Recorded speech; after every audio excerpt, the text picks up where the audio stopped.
नमस्कार, मैं हूं आपके साथ कविता राणा। भारत और चीन के बीच लद्दाख सीमा पर रस्साकसी जारी है और इस बीच धोखे से चीनी सैनिकों ने 15 तारीख की रात को हमला कर दिया, जिसमें कम से कम 20 जवान शहीद हो गए और इसके साथ ही साथ चीन के 40 जवान या तो घायल हुए या मारे गए। इस बीच एलएसी पर भारत और चीन की सेनाएं आमने सामने हैं और उसी पूर्वी लद्दाख से खुशखबरी आई है। खबरों के मुताबिक गलवान घाटी में सेना के इंजीनियर्स ने 60 मीटर लंबे उस पुल का निर्माण पूरा कर लिया है जिसे चीन रोकना चाहता था। गलवान नदी पर बने इस पुल से संवेदनशील सेक्टर में भारत की स्थिति बेहद मजबूत हो गई है।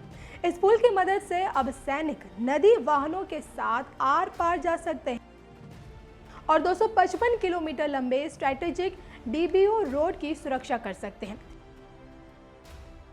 तो ये सड़क दरबुक से दौलत बेग ओल्डी में भारत के आखिरी पोस्ट तक जाती है जो कराकोरम के पास है। इस पुल की वजह से भी चीन बौखलाया हुआ है और मई में उसके सैनिकों के बड़ी संख्या में एलएसी पर आने की एक वजह ये पुल भी है,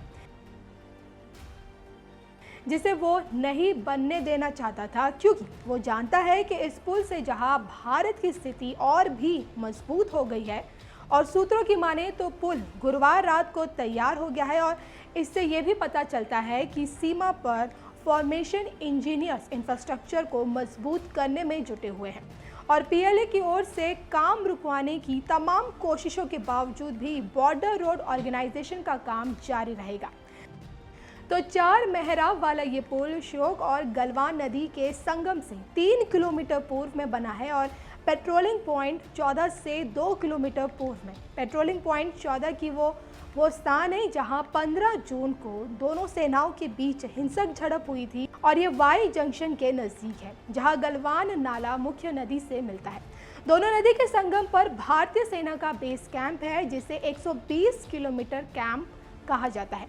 ये डीएसपी डीबीओ रोड के नज़दीक ही है और चीन अब पूरी गलवान घाटी पर अपना दावा बढ़ा चढ़ा कर पेश कर रहा है।